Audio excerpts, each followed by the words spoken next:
Hello everyone, I am Dushyant Gupta. आप सबका स्वागत करता हूं वापस से अपने YouTube channel Physics Info by Dushyant Gupta में। ठीक है, इस वीडियो में आज हम बात करेंगे क्लास 10th के लाइट रिफ्लेक्शन एंड रिफ्रैक्शन के अगले टॉपिक के बारे में। और वो जो टॉपिक है वो है हमारे पास plane mirror and spherical mirror. ठीक है, पिछले वीडियो में हम कवर कर चुके हैं रिफ्लेक्शन ऑफ लाइट क्या होता है, उसके लॉज क्या होते हैं। ठीक है, आज हम बात करेंगे प्लेन मिरर की और स्फेरिकल मिरर की। ठीक है, प्लेन मिरर, दो टाइप के मिरर आपके पास, एक प्लेन मिरर एक स्फेरिकल मिरर। स्फेरिकल मिरर में फर्दर दो टाइप्स आ जाते हैं हमारे पास, concave mirror and convex mirror. ठीक है, तो ये सब पढ़ने वाले हैं। प्लेन मिरर जो है उसका आपके पेपर के अंदर मैं बोलूँ तो नहीं पूछा जाता। ठीक है, बट कुछ इंपॉर्टेंट प्रॉपर्टीज़ हैं इसकी जो हमें पता होना चाहिए। सारा डिटेल में जो पूछा जाएगा पेपर के अंदर, जो क्वेश्चंस आते हैं वो आते हैं स्फेरिकल मिरर से। ठीक है, स्फेरिकल मिरर में दो पार्ट बताए मैंने, concave mirror and convex mirror. इन दोनों को हम पढ़ेंगे डिटेल में। प्लेन मिरर का जो है उसकी कुछ प्रॉपर्टीज़ होती हैं। ठीक है, कैसे उसमें इमेज बनेगी, वो सब बातें हम यहाँ पे करेंगे और वो हमें पता होने चाहिए। ठीक है, यहाँ पे लिखा है common points we want to know. Common points we want to know means ऐसे पॉइंट्स जो हम हर केस में जानना चाहेंगे, चाहे वो प्लेन मिरर का केस हो चाहे वो स्फेरिकल का हो। और स्फेरिकल में भी बेशक कॉनकेव मिरर का केस हो या फिर कॉन्वेक्स मिरर का केस हो। ठीक है, कोई भी केस हो, हम उन हर केस में क्या जानना चाहते हैं कि ऑब्जेक्ट और इमेज। ठीक है, हमें पता होना चाहिए ऑब्जेक्ट क्या है, इमेज क्या है। ठीक है, पोजीशन ऑफ ऑब्जेक्ट क्या है और इमेज क्या है, कि पोजीशन ऑफ ऑब्जेक्ट क्या होगी और पोजीशन ऑफ इमेज क्या होगी। प्लेन मिरर में क्या इमेज की पोजीशन मिलेगी मुझे, कॉनकेव मिरर का केस ले रहा हूँ तो ऑब्जेक्ट को कहाँ रखूँ ताकि इमेज कहाँ पे मिले, वो सब बातें हमें पता करनी होती है। थर्ड पॉइंट जो है size and type of image. Size and type of image, जो इमेज बनेगी उसकी साइज क्या होगी और उसकी टाइप क्या होगी। ठीक है, बात करते हैं ऑब्जेक्ट क्या होता है और इमेज क्या होता है। ये सब तो ठीक है, पता करना है, बट पता ये भी होना चाहिए कि हमें ऑब्जेक्ट क्या होता है और इमेज क्या होता है। ऑब्जेक्ट वो होता है जिसको आप मिरर के सामने रखते हो।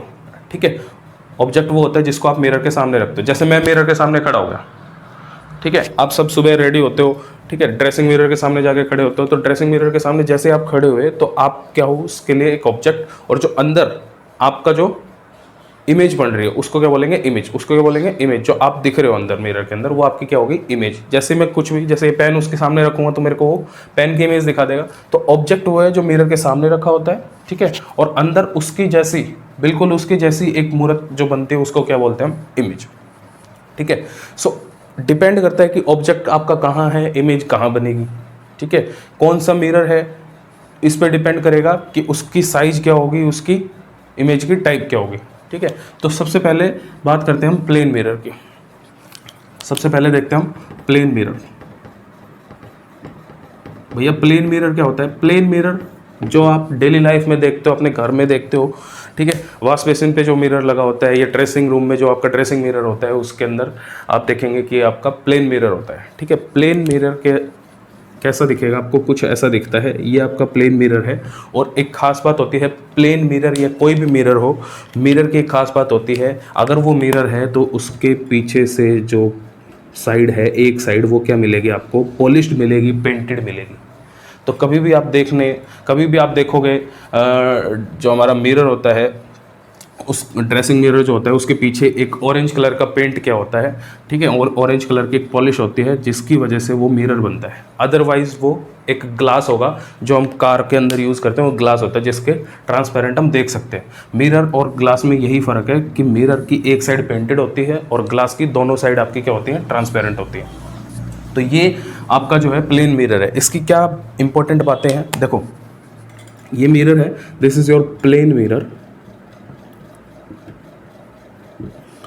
अब इसके अंदर इंपॉर्टेंट बात ये है कि मान लीजिए कि आप इसके सामने यहाँ पे खड़े, ठीक है, ये आप यहाँ इसके सामने ऐसे खड़े हैं और ये देखिए, here you are standing in front of the mirror and we treat you like as a object. आपको हम किसकी तरह ट्रीट कर रहे हैं, ऑब्जेक्ट की तरह ट्रीट कर रहे हैं। तो आप ऑब्जेक्ट हो, अब आपकी क्या बनेगी इसके अंदर, इमेज। शीशे में क्या बनती है, आपकी इमेज बनती है। तो इमेज कहाँ बनेगी, ठीक है, कितनी बड़ी बनेगी, और कैसी बनेगी वो बात करेंगे प्रॉपर्टीज ऑफ प्लेन मिरर के अंदर। ठीक है, तो यहाँ पे मैं साथ साथ आपको बताता चलूंगा कि प्रॉपर्टीज ऑफ प्लेन मिरर क्या है। प्रॉपर्टीज ऑफ प्लेन मिरर यही आपको याद रखनी है, कोई भी आपसे पूछे तो प्रॉपर्टीज ऑफ प्लेन मिरर के अंदर मैं 3 पॉइंट लिखूंगा, तीनों पॉइंट इंपॉर्टेंट प्रॉपर्टीज आती हैं प्लेन मिरर की। ये देखिए कैसे, अब भाई ऑब्जेक्ट है तो इमेज तो बनेगी, जाहिर सी बात है, तो इमेज बनेगी। देखिए ये मान लीजिए आप इतनी दूरी पे खड़े हैं, मिरर से कितनी दूरी पे खड़े हैं, u डिस्टेंस पे। सो u आपकी क्या है, this is your object distance, this is your object distance from mirror, object distance from mirror. Mirror से आपकी डिस्टेंस कितनी है, u। ठीक है, सेंटीमीटर या मीटर जिसमें भी आप लिखना चाहें।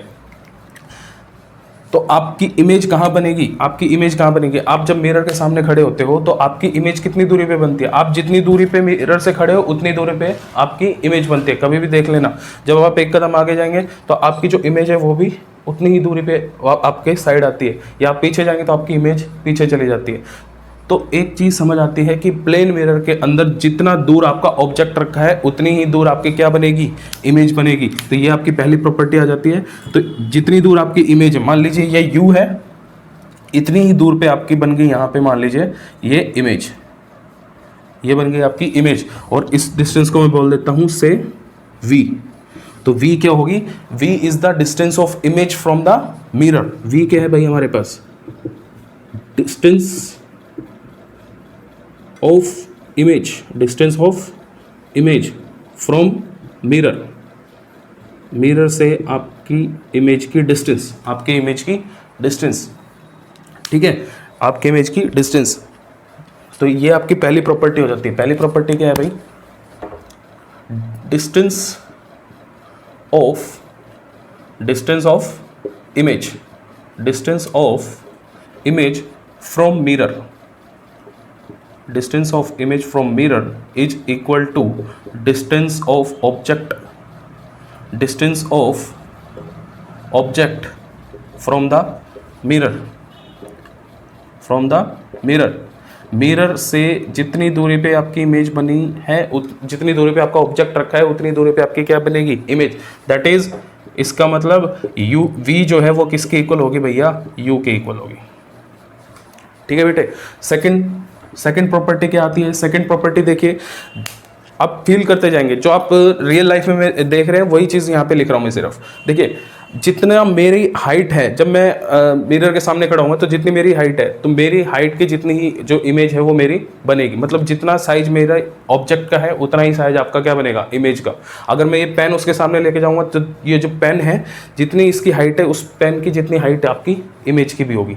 ठीक है, तो एक पॉइंट और निकल के आता है यहाँ से। क्या निकल के आता है भाई, देखिए ये जो है आपकी इमेज ऑब्जेक्ट, ये दोनों का जो साइज है, यहाँ से आप देखेंगे तो ये दोनों का साइज क्या होगा, आपका सेम होगा। जितनी ऑब्जेक्ट की साइज है, जितनी ऑब्जेक्ट की हाइट है उतनी आपकी इमेज की हाइट है। तो यहाँ से लिख सकते हैं साइज, या फिर आप इसको बोल सकते हैं साइज या फिर हाइट, साइज या फिर height of image, height of image, size और height of image is equal to size या फिर आप बोल सकते हैं हाइट ऑफ ऑब्जेक्ट। तो जितना ऑब्जेक्ट की साइज होगी उतनी ही आपके इमेज की साइज होगी। ठीक है, जितना बड़ा आप ऑब्जेक्ट लेंगे उतना ही बड़ा प्लेन मिरर के सामने क्या बनेगा, आपका इमेज बनेगा। ठीक है, तो यहाँ से हम बोल सकते हैं हाइट ऑफ इमेज, अगर मैंने h बोल दिया तो सॉरी h डैश बोल देता हूँ, हाइट ऑफ इमेज या size of image is h dash, तो और हाइट ऑफ ऑब्जेक्ट में बोल देता हूँ h, तो h डैश जो है वो किसके इक्वल होगा, h के। ये मैंने बोला है h, height of object is h and height of image is से h डैश। तो ये दोनों क्या होंगी, प्लेन मिरर के केस में इक्वल होंगी, दोनों क्या होंगी, इक्वल। तो यहाँ से दो प्रॉपर्टी आती है। कौन कौन सी दो प्रॉपर्टी हैं, एक तो जितनी दूरी पे आपका ऑब्जेक्ट रखा है प्लेन मिरर से उतनी ही दूरी पे आपकी क्या बनेगी, इमेज बनेगी। दूसरा पॉइंट क्या आता है, जितना हाइट आपके ऑब्जेक्ट का या जितना साइज आपके ऑब्जेक्ट का है उतना ही साइज आपके इमेज का बनेगा। दो पॉइंट्स, दो प्रॉपर्टीज होगी हमारे पास प्लेन मिरर की। लास्ट प्रॉपर्टी क्या आती है, देखिए लास्ट प्रॉपर्टी क्या है, थर्ड प्रॉपर्टी में हम क्या लिखेंगे, थर्ड प्रॉपर्टी में आप देखें, कभी आपने फील किया हो जब हम मिरर के सामने खड़े होते हैं तो क्या हमारी जो इमेज जैसे हम हैं हमें वैसे ही दिखती है। दिखती हमें वैसी है पर वो बनती वैसी नहीं है, क्योंकि वो जो इमेज बनती है वो बनती है लेटरली इन्वर्टेड। कैसी बनती है बेटा? Laterally inverted. मीन्स हमारा जो राइट है वो लेफ्ट में दिखता है इमेज के अंदर, और जो लेफ्ट है वो राइट में दिखता है। पर आप बोलोगे सर हम तो जैसे हैं हमें तो वैसा ही नज़र आता है। वो बेटा इसलिए नज़र आता है क्योंकि हमारी जो बॉडी है उसकी सिमिट्री है। उसकी क्या है? सिमिट्री। कि जितना सेंटर पॉइंट से लेफ्ट है उतना ही सेंटर पॉइंट से हमारा राइट है। तो वो राइट और लेफ्ट जो है चेंज हो जाता है इमेज के केस में मिरर के अंदर, पर वो चेंज हमें नज़र नहीं आता because of our symmetry of the body. लेकिन अगर इसी इमेज के सामने मान लीजिए मैं कोई लेटर लिख दूँ से P, कितना लिख दिया मैंने? P, ठीक है। तो आप देखेंगे, आप क्या देखेंगे यहाँ से, जैसे ये प्लेन मिरर के सामने मैं रखूँगा, आप करके देख लीजिएगा, चाहे एक पेज पे P लिख के और मिरर के सामने रख के देखिएगा तो आपको क्या नज़र आएगा? सारी प्रॉपर्टीज सेम रहेंगी। जितनी दूर आप रखेंगे इस लेटर को उतनी दूर आपको इमेज मिलेगी इस लेटर की, ठीक है। जितना बड़ा P आप ये बना रहे हैं, जितना बड़ा वर्ड बना रहे हैं, उतना ही बड़ा आपको ये वर्ड नज़र आएगा।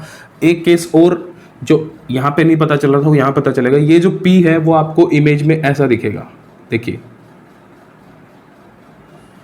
तो आपने इमेज ऐसे रखी थी, सॉरी ऑब्जेक्ट ऐसा रखा था, इमेज ऐसे मिली। तो ऐसा मिलने का मतलब ये क्या हो गई? लेटरली इन्वर्टेड, यानी उल्टा हो गई है, ठीक है। Laterally inverted. तो यहाँ मैं लिख सकता हूँ थर्ड प्रॉपर्टी में द इमेज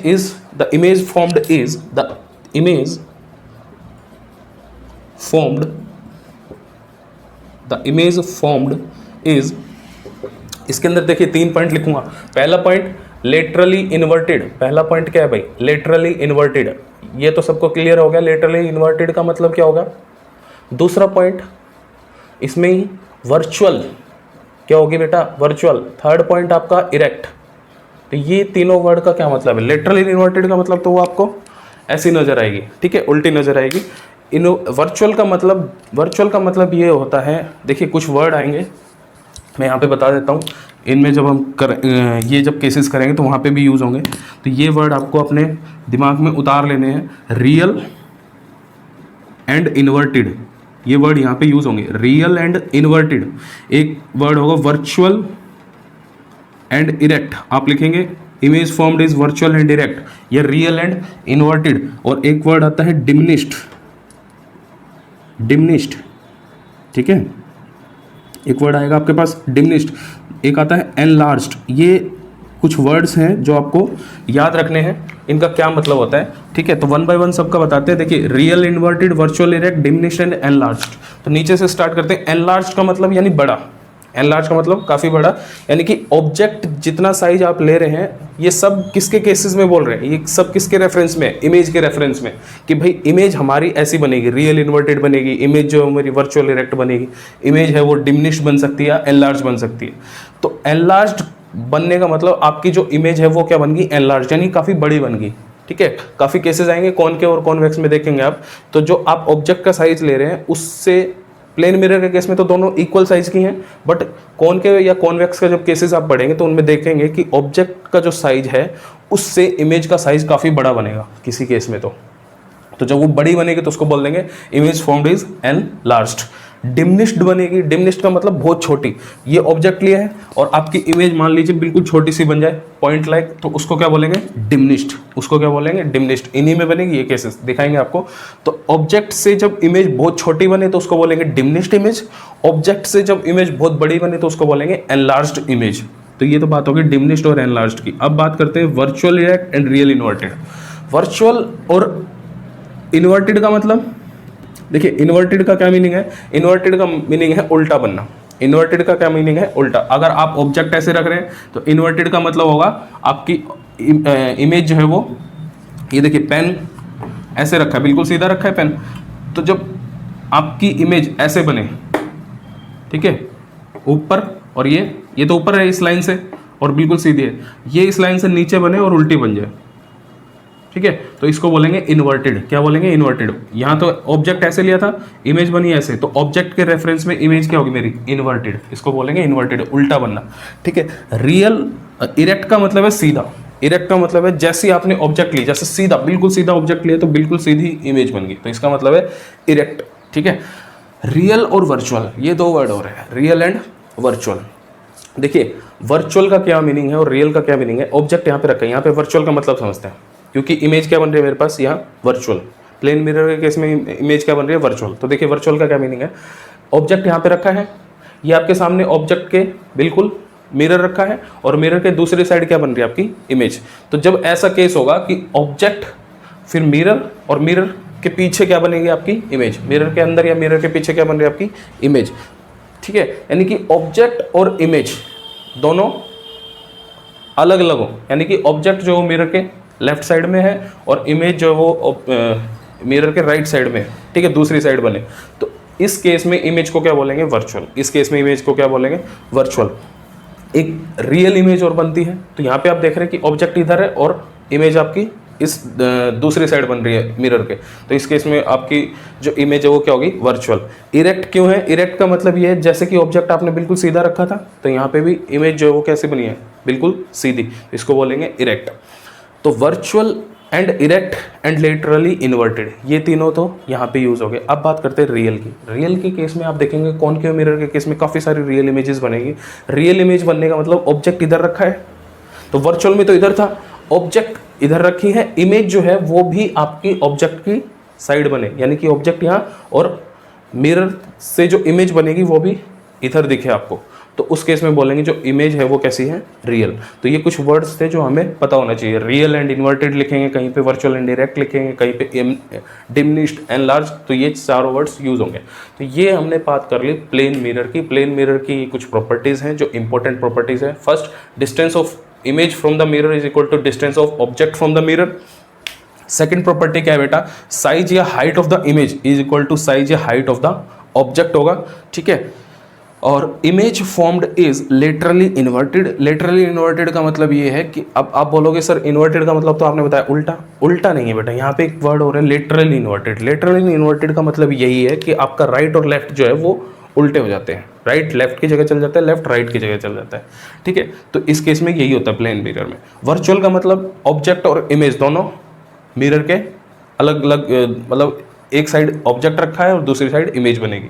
और इरेक्ट का मतलब जितना जैसा ऑब्जेक्ट बिल्कुल सीधा रखा है, आपकी इमेज भी कैसे बनेगी बिल्कुल सीधी बनेगी। तो ये बात थी प्लेन मिरर की।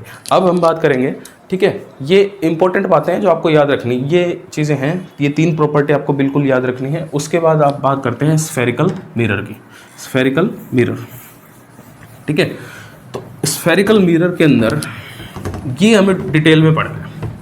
स्फेरिकल मिरर जो है ये हम डिटेल में पढ़ेंगे यहाँ पे, ओके भैया।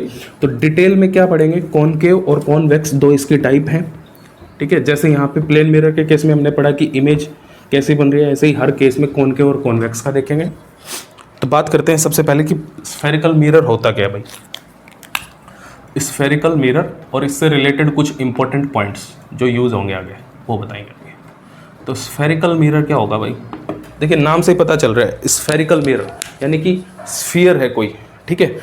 जो मिरर है वो किस फॉर्म का है, उसकी शेप कैसी है स्फीयर, उसकी शेप कैसी है स्फीयर। और स्फीयर भी कैसा लेंगे होलो, कैसा स्फीयर लेंगे भाई होलो स्फीयर, ठीक है। तो ऐसा मिरर जो होलो स्फीयर की फॉर्म में हो, ठीक है। The mirror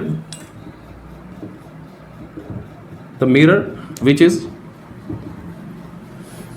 the mirror which is the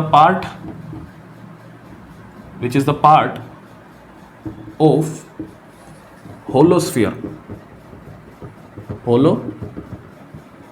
the mirror which is the part of holosphere, ठीक है, is called spherical mirror, समझ रहे हो मेरी बात।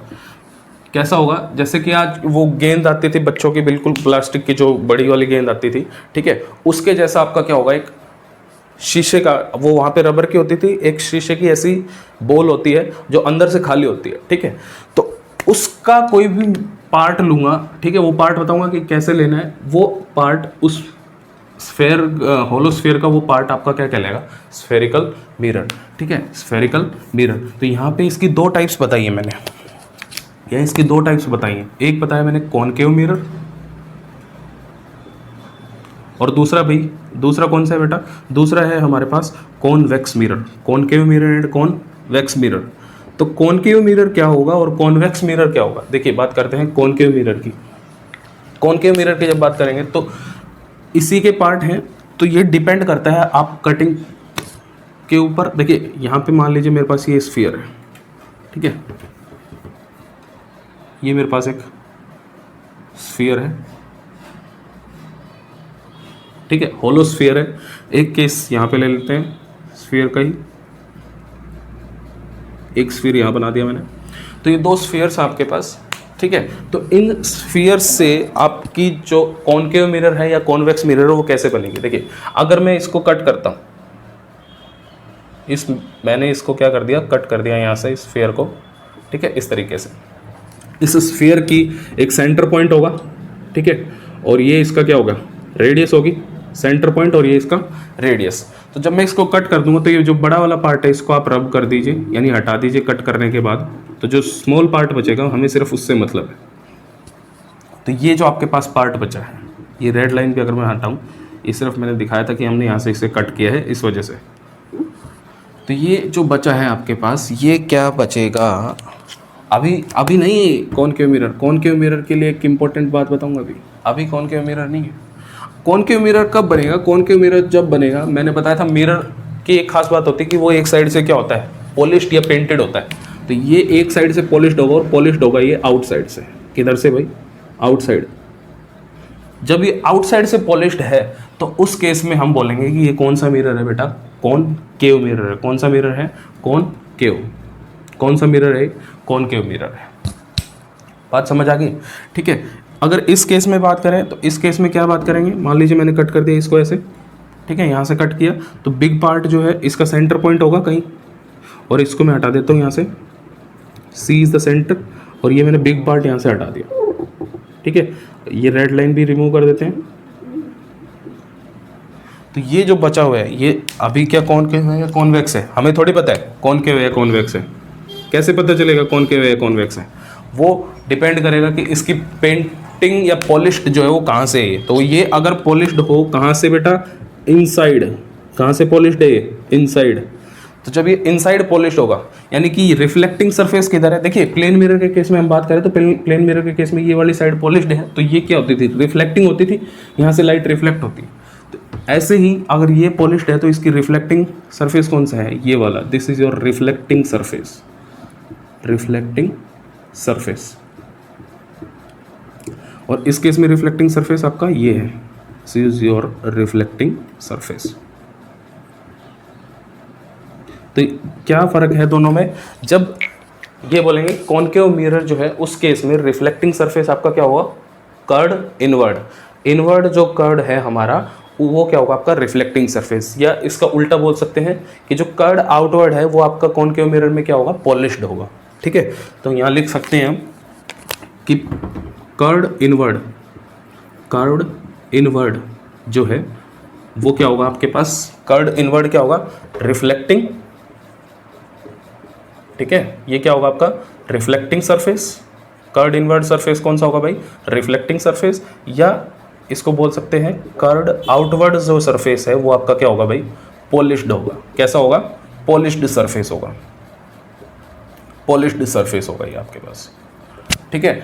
या यहाँ पे कॉन्वेक्स के केस में बात करेंगे तो जो कर्ड इनवर्ड है, कर्ड इनवर्ड उल्टा हो जाएगा कॉनकेव का। कर्ड इनवर्ड, कॉनकेव के केस में तो रिफ्लेक्टिंग कर्ड इनवर्ड था, यहाँ पे ये हो जाएगा आपके पास curved inward is polished surface. ये क्या हो जाएगा भाई? Polished surface. देख लीजिए आप, ये जो इनवर्ड है सरफेस वो कैसा है? पॉलिश्ड है। तो curved inward is polished surface. या फिर आप बोल सकते हैं in case of convex curved outward is your reflecting surface, is your reflecting surface, okay.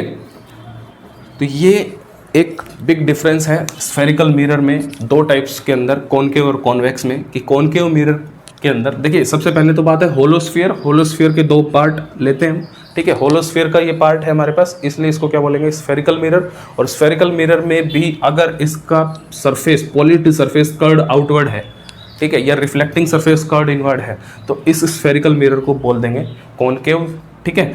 और ये भी क्या है, spherical mirror, because it is the part of a spherical mirror, ठीक है। और ये भी स्फेरिकल में भी कॉन्वेक्स है, कैसे, क्योंकि इसका जो पॉलिश्ड सरफेस है वो कर्ड इनवर्ड है, या रिफ्लेक्टिंग सरफेस है वो क्या है, कर्ड आउटवर्ड है। तो आई होप ये सबको क्लियर होगा कि कैसे यहाँ पे हम कॉनकेव या कॉन्वेक्स के अंदर डिफ्रेंशिएट करेंगे on the basis of their shape, on the basis of their shape, ठीक है। तो ये हमारे पास था स्फेरिकल मिरर। अब इसमें कुछ इंपॉर्टेंट पॉइंट्स बताएंगे आपको, कुछ इंपॉर्टेंट पॉइंट्स बताएंगे जिनको हम यूज़ करेंगे थ्रू आउट दिस चैप्टर, ठीक है। तो वो पॉइंट्स आपको समझ लेने हैं यहाँ पे, ताकि जब हम यूज़ करें तो आपको पता हो कि ये कहाँ से आ रहा है, ठीक है। तो देखिए, मान लीजिए मैं केस ले लेता हूँ, कोई भी ले लीजिए आप, कॉनकेव केस ले लेते हैं, ठीक है।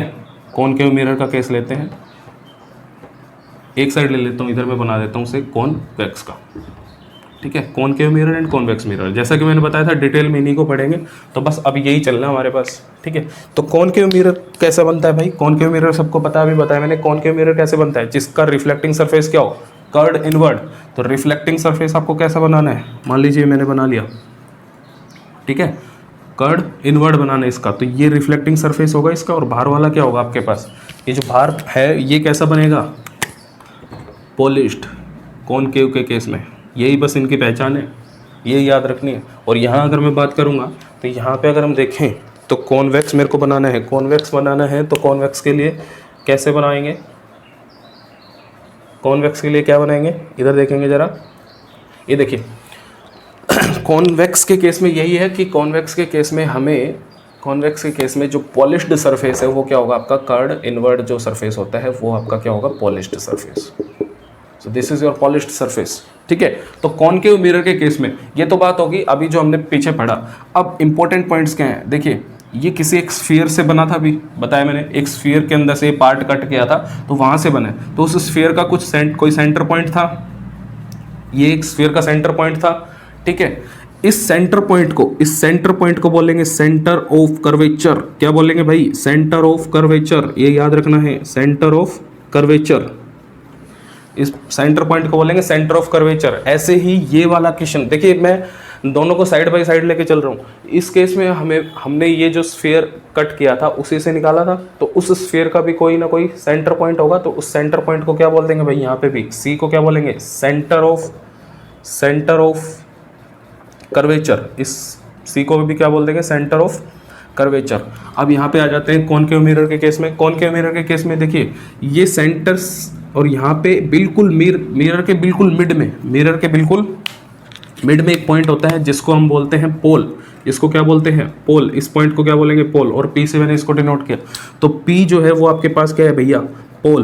पी जो है वो क्या है, पोल ऑफ द मिरर। ये बिल्कुल सेंटर में होता है, मिरर के बिल्कुल सेंटर में। सेम यहाँ पे ये सी सेंटर ऑफ कर्वेचर, और यहाँ आपके बिल्कुल सेंटर में आपको मिलेगा पोल, ठीक है। ये आपको मिल गया भाई पोल यहाँ पे। तो P is a pole of the mirror. ये मिरर का क्या है, पोल है। तो ये आपको पॉइंट याद रखना है कि पोल कहाँ होता है, बिल्कुल सेंटर में मिरर के। सेंटर ऑफ कर्वेचर कहाँ होगा, जिस स्फीयर से हमने इसको कट किया है उसका सेंटर, वो क्या होगा आपका सेंटर ऑफ कर्वेचर। तो अब पोल से लेके सेंटर ऑफ कर्वेचर, उस स्फीयर की कुछ ना कुछ रेडियस होगी जो हमने ड्रॉ किया था, जिससे पार्ट निकाला है। देखिए ये पार्ट हमने इस स्फीयर से निकाला है, ठीक है। तो उस स्फीयर की कोई ना कोई रेडियस है, उस रेडियस को अगर मैं इस पोल से कनेक्ट करूँ तो ये मेरे पास क्या बनेगी, ये रेडियस बन जाएगी। ये क्या बन गया आपके पास, रेडियस। सिमिलरली इधर अगर देखेंगे तो इस पोल को सेंटर से मिलाइए तो ये क्या बन जाएगा आपके पास, रेडियस। तो आर, इसको क्या बोलेंगे, आर को रेडियस ऑफ कर्वेचर। इसको क्या बोलेंगे भाई, रेडियस ऑफ कर्वेचर। इधर भी क्या है, आर को सेम यही बोलेंगे, रेडियस ऑफ, आर को क्या बोलेंगे, रेडियस ऑफ कर्वेचर। तो ये पॉइंट्स आपको याद रखने हैं। आर को क्या बोलेंगे भाई, रेडियस ऑफ कर्वेचर, ठीक है। ये 3 पॉइंट हैं, C centre of curvature, P pole है, आर रेडियस ऑफ कर्वेचर। पता होना चाहिए कि कौन सी पॉइंट कहाँ पे है, ठीक है। इसके बाद क्या बात करनी है, इसके बाद देखेंगे एक पॉइंट आता है अपर्चर। एक पॉइंट आता है आपके पास अपर्चर। अपर्चर क्या बोलेंगे, यहाँ से लेके यहाँ तक, ये जो है आपके पास इन दोनों पॉइंट्स की दूरी, यहाँ से लेके यहाँ तक की इन दोनों पॉइंट्स की दूरी से, this point is m and this point is m dash. ठीक है। सो एम डैश, एम से एम डैश, ये आपका क्या है भैया, अपर्चर। इसको क्या बोलेंगे, अपर्चर, इसको बोलते हैं अपर्चर। इधर सिमिलरली यहाँ पे इन दोनों पॉइंट्स को अगर मैं कनेक्ट कर देता हूँ, इन दोनों पॉइंट्स की जो डिस्टेंस होगी यहाँ से यहाँ तक की, देखिए इन दोनों पॉइंट्स की जो डिस्टेंस होगी यहाँ से यहाँ तक की, ठीक है। So let's say this is M यहाँ पे, और ये पॉइंट मेरे पास है एम डैश। तो एम डैश आपका क्या बन जाएगा भाई, aperture of convex mirror, aperture of convex mirror in this case. तो ये 4 पॉइंट आ गए मेरे पास। एक और पॉइंट है जो इंपॉर्टेंट है, बहुत इंपॉर्टेंट है ये पॉइंट, ये बिल्कुल ध्यान रखना आपको। एक होती है एक्सिस, ये हम बनाते थे पहले एक्स एक्सिस, इसको क्या बनाते थे, एक्स एक्सिस, क्या बनाते थे इसको, एक्स एक्सिस। लेकिन इस बार ये एक्स एक्सिस नहीं कहलाएगी, ये कहलाएगी बेटा प्रिंसिपल एक्सिस। ये क्या कहलाएगी, प्रिंसिपल एक्सिस, प्रिंसिपल एक्सिस, इसको क्या बोलेंगे, प्रिंसिपल एक्सिस, जो कि कहाँ से पास होती है, इसके सेंटर ऑफ पोल से पास होती हुई जो एक्सिस जाएगी, मिरर के सेंटर ऑफ कर्वेचर और पोल से पास होती हुई जो एक्सिस जाएगी, बिल्कुल सीधी लाइन जो जाएगी, उसको क्या बोलेंगे, प्रिंसिपल एक्सिस। सिमिलरली इधर पोल और सेंटर ऑफ कर्वेचर को मिला दीजिए, और इनको जो पास करती हुई जो लाइन जा रही है, that line is known as principal axis, that axis is known as principal axis. ये क्या है आपकी, प्रिंसिपल एक्सिस। तो ये पॉइंट्स आपको याद रखने हैं, प्रिंसिपल एक्सिस, प्रिंसिपल एक्सिस, ठीक है। उसके बाद क्या आता है आपके पास, 4 और 5 पॉइंट हो गए। एक पॉइंट आता है फोकस का, एक पॉइंट आता है आपके पास फोकस। फोकस क्या होता है, फोकस को रिप्रेजेंट करेंगे एफ से, फोकस को क्या किससे रिप्रेजेंट करेंगे, एफ से। F is your focus, F is your focus. Sir होता कहाँ है, कहाँ पे फोकस, बेटा बिल्कुल फोकस कहाँ होता है, ये बिल्कुल पोल और सेंटर ऑफ कर्वेचर के सेंटर में होगा, पोल और सेंटर ऑफ कर्वेचर के बिल्कुल सेंटर पॉइंट में मिलेगा आपको ये, ठीक है। ये बिल्कुल सेंटर पॉइंट में मिलेगा यहाँ पे, मान लीजिए ये इसका सेंटर पॉइंट है, दिस इज योर फोकस। यहाँ पे आपका क्या है भाई, फोकस है। ऐसे ही यहाँ पे भी आपका क्या होगा, फोकस। इस पॉइंट को क्या बोलेंगे, फोकस, जो बिल्कुल सेंटर और पोल के मिड में होगा, ठीक है। यानी कि एफ इज योर फोकस, और यहाँ से क्या होगा, एफ इज योर फोकस। एक और इम्पोर्टेंट बात भाई, एक और इम्पोर्टेंट बात, लास्ट बात है फोकल लेंथ। ये क्या है भाई, फोकल लेंथ। जैसे यहाँ रेडियस ऑफ कर्वेचर बताया, रेडियस ऑफ कर्वेचर क्या है, radius of curvature is the distance between pole and centre of curvature. Pole और सेंटर ऑफ कर्वेचर के बीच की डिस्टेंस क्या होती है आपके पास, रेडियस ऑफ कर्वेचर। ऐसे ही फोकल लेंथ क्या होगी, फोकल लेंथ क्या होगी सर, पोल और फोकस के बीच की जो डिस्टेंस है, पोल और फोकस के बीच की डिस्टेंस, यहाँ पे भी देख लीजिए, पोल यहाँ पे है और फोकस यहाँ पे है, तो ये जो बीच की डिस्टेंस है पी एफ, इसको क्या बोलेंगे, पी से F. P F is your focal length, P F is your focal length. तो पी एफ क्या है भाई हमारे पास, फोकल लेंथ। पी एफ क्या है मेरे पास, फोकल लेंथ, फोकल लेंथ। सो ये होगी क्या सर, अगर सेंटर पॉइंट में है तो देखिए बहुत इंपॉर्टेंट रिलेशन निकल के आता है यहाँ से, इंपॉर्टेंट रिलेशन है, इंपॉर्टेंट रिलेशन है, याद रखना है, यूज हो गए इंपॉर्टेंट रिलेशन।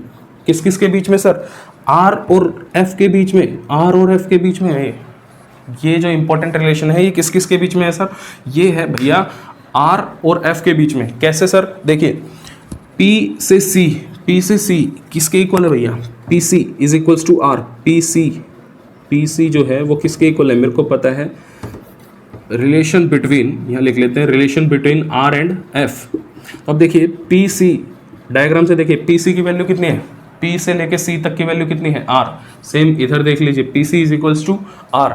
और अगर मैं पी एफ की बात करूँ, पी एफ जो भी बताया था मैंने, P F is your focal length, P F is your focal length, और इसको डिनोट करेंगे स्मॉल एफ से।